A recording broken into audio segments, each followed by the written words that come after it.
नमस्कार, मैं हूं सुरेंद्र जोशी और आप देख रहे हैं हलचल.न्यूज। स्वागत है आपका हमारे खास कार्यक्रम मिलिए मुखिया जी से।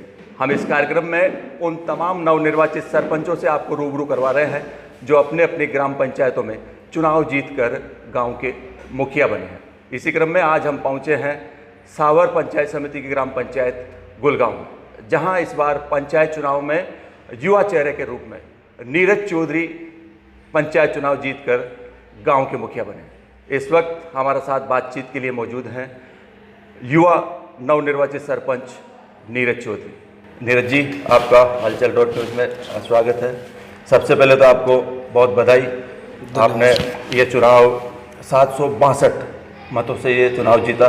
काफ़ी बड़ी जीत आपकी इस पंचायत चुनाव में रही है।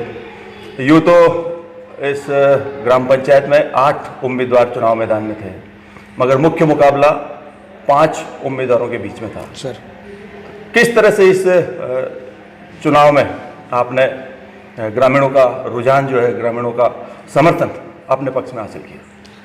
सर्वप्रथम सर बहुत बहुत धन्यवाद आपको, मेरे गांव की जनता को, जिसने मेरे ऊपर इतना विश्वास किया और भरपूर समर्थन मुझे मिला। और बात सर विश्वास की है तो राजनीति में पहले हमें जन सेवा अपना बोध लोगों को कराना पड़ता है, जन सेवा का बोध। तो हमने पिछले 5 साल में वैसे ही जन सेवा कार्यों में हम जुड़े रहे, लोगों के खूब काम किए, निजी काम किए, सार्वजनिक कामों के लिए हम जगह जगह गए, हमने खूब काम कराया सर। तो लोगों का धीरे धीरे जुड़ाव हमारे प्रति बनता गया। और चुनाव में सर सबसे बड़ा जो प्रश्न होता है कैंडिडेट का प्रेम और व्यवहार, तो मैं ये मानता हूँ गाँव के प्रति हमारा प्रेम और व्यवहार और गाँव के प्रति जन सेवा का भाव लोगों ने पहचाना और हमें उसके रूप में अलंकृत किया और चुनाव जीतने में और 762 मतों का अंतर रहा। तो ये अपने आप में ही हमारा जो लोगों के प्रति जन सेवा का भाव था वो लोगों ने पहचाना। इस चुनाव में मेरे को एक बात विशेष तौर पर नज़र आ रही है कि जिस तरह से एक कहावत भी है, तो मैं चला था मंजिले जानिब की ओर, लोग जुड़ते गए और कारवा बढ़ता गया। आपको 5 साल पहले तक इस गांव में कोई जानता नहीं था।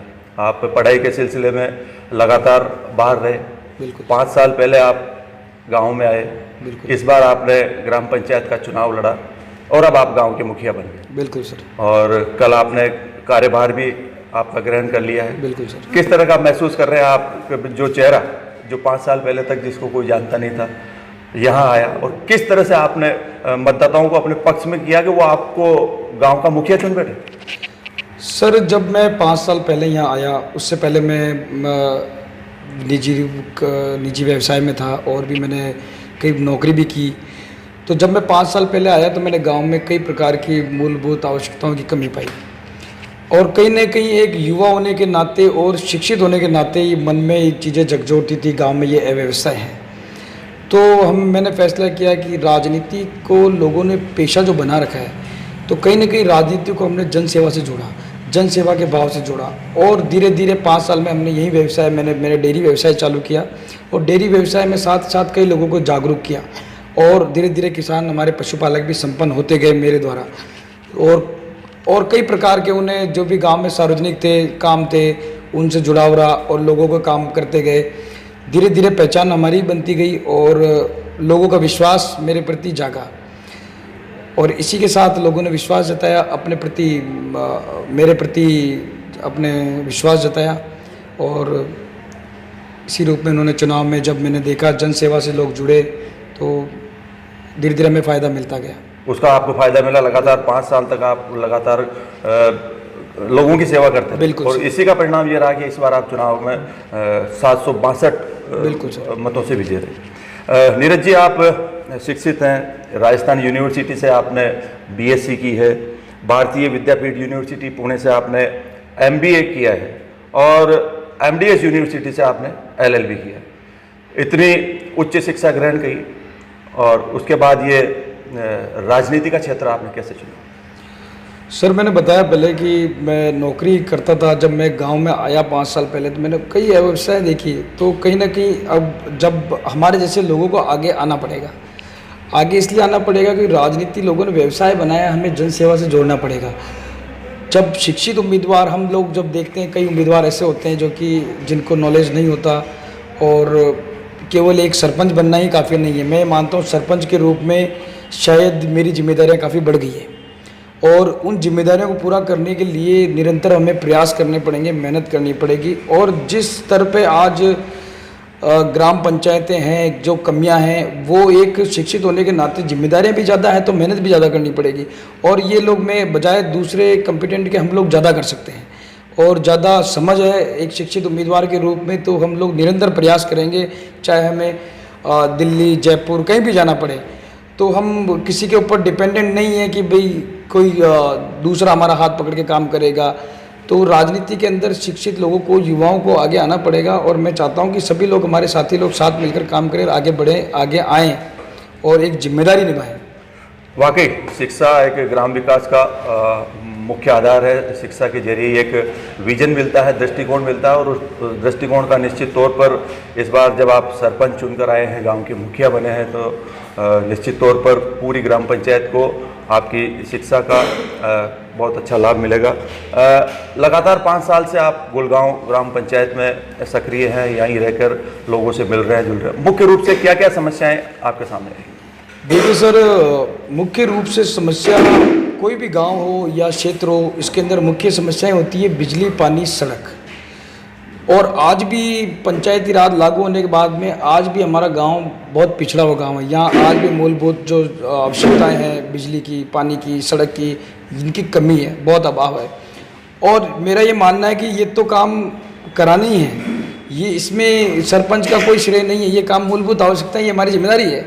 लेकिन इसके अलावा एक सरपंच का काम होता है यूनिक और डाइवर्स काम, जो कि गांव में हो स्केल। जैसे कि अभी हम लोग हमारे कमेटी से, हमारे जो गांव के सम्मान्य लोग हैं, इन सब से हम डिस्कस कर रहे थे, गांव में कई यूनिक चीज़, जैसे सोलर विलेज के रूप में हम लोग इस गांव को आगे प्रस्तावित कर सकते हैं। साथ में हमारे गांव में कई पेयजल व्यवस्था है, टंकी बनी हुई है और से घर घर नल कनेक्शन नहीं है, तो उसके लिए कर सकते हैं। 60 साल से हमारे गाँव में 2 ही गाँव है सर, गुलगांव, साकरिया, तो दोनों की कनेक्टिविटी नहीं है, बीच में सड़क नहीं है।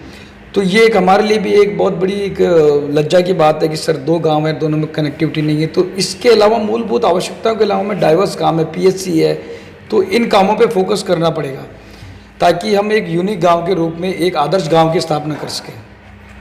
मुख्य रूप से आपने समस्या है कि नहीं, इनमें प्राथमिकता क्या रहेगी? सबसे पहले क्या टास्क लेकर आप चलेंगे जिससे ये लगे कि एक शिक्षित और युवा उम्मीदवार गाँव का मुखिया बना है? तो सबसे पहली प्राथमिकता आपकी क्या रहेगी? सर, आपके ध्यान में डालना चाहूँगा कि प्राथमिकता मेरे लिए हर काम की प्राथमिकता सबसे प्रमुख सभी काम है, और सभी कामों का बैलेंस बना के, जैसे किसानों के लिए निजी रूप से उनके प्रधानमंत्री आवास हों, पेंशन संबंधी हों या राशन संबंधी हों, ये सब काम प्रायोरिटी पे ही हैं। और इसके अलावा जो सार्वजनिक काम गांव हित के, जनहित के हैं, ये भी प्रायोरिटी पे। सब ये चीज़ें पैरेलल चलती हैं कि प्राथमिकता में किसी काम को नहीं दे सकता, प्राथमिक सभी काम है और सभी कामों को पूरा हम साथ मिलकर करेंगे। ग्रामीण वासी हमारे साथ हैं, हम सब लोग मिलकर करेंगे, निजी काम भी हो, किसी के सार्वजनिक काम हो, सबको मिलकर करेंगे। सभी काम मेरे लिए प्राथमिकता है और सभी काम जिम्मेदारी पूर्वक करेंगे, सब लोग मिलकर करेंगे। आपकी ग्राम पंचायत में वार्ड पंच कितने हैं और उप सरपंच साहब कौन? सर, हमारी ग्राम पंचायत में टोटल 9 वार्ड हैं, जिसमें से 4 वार्ड हमारे साकरिया ग्राम में हैं, 5 वार्ड हमारे गुलगांव में हैं, और वार्ड पंच भी मेरे साथ युवा वर्ग के हैं और सभी कंधे से कंधा मिलाकर चलने वाले लोग हैं। और उप सरपंच हमारे यहाँ धारा देवी रेगर हैं, जो कि एससी समाज से हैं, बढ़िया हैं और अच्छी मतलब समझदार महिला हैं, ताकि महिलाओं, हमने सरपंच, अब गांव वालों ने डिसाइड किया कि निर्विरोध हमारे यहाँ पहली बार उप सरपंच बनी है, और एक महिलाओं को आगे लाने के लिए, महिला प्रोत्साहन के लिए हमने उप सरपंच गांव वालों ने महिला को बनाया, ताकि महिला सशक्तिकरण भी हो, और सब मिलके, सभी वार्ड पंच वगैरह मिलके हम गांव की मुख्य धारा को लाएंगे गांव को, और सब मिलकर काम करेंगे। जरूरतमंदों तक सरकारी योजनाओं का लाभ पहुंचे, ये भी आपकी? बिल्कुल सर, केंद्र और राज्य सरकार की जो भी योजना है अंतिम छोर तक बैठे व्यक्ति तक पहुंचाने का हमारी जिम्मेदारी है, और पहुंचाएंगे, पूरी जिम्मेदारी के साथ पहुंचाएंगे। राजनीति में आप आए हैं, किसको अपना आदर्श मानते हैं? सर, राजनीति में हम अपना आदर्श सबसे ज़्यादा श्रेय देना चाहूँगा, क्योंकि सर हम लोग तो अभी नए हैं और शायद राजनीतिक अनुभव हमारे पास नहीं है, तो हमने जो भी देखा है किसी को देखकर ही सीखा है। तो हम अपना आदर्श हमारे क्षेत्र के माननीय चिकित्सा मंत्री जी डॉक्टर रघु शर्मा जी, हमने उनकी शैली से बहुत प्रभावित हैं, उनकी कार्यशैली से। जो व्यक्ति 18 घंटे लोगों के जनहित के कार्य करते हैं, एक चिकित्सा मंत्री होने के नाते उनके पास समय नहीं है, फिर भी जनता की सेवा के लिए 18-18 घंटे जाके काम करते हैं और उनकी शैली से हम बहुत प्रभावित हैं सर। हमारे क्षेत्र में केकड़ी विधानसभा में खूब विकास कार्य उन्होंने कराए और आज भी एक पैर पे खड़े होकर कंधे से कंधा मिला के बिना दिन रात नींद निकाले वो लोग काम कर रहे हैं हमारे लिए। और हमें उन्होंने पूरा आश्वासन दिया है कि बेटा आप काम करो, हम आपके साथ हैं, हम उन्हीं के आदर्शों पे चल रहे हैं सर। और साथ में हमारे जो युवा नेता हैं सागर जी शर्मा, उनका भी हमारे लिए बहुत बहुत योगदान रहा। उन्होंने हमें बहुत प्रोत्साहित किया चीज़ों के लिए, कामों के लिए।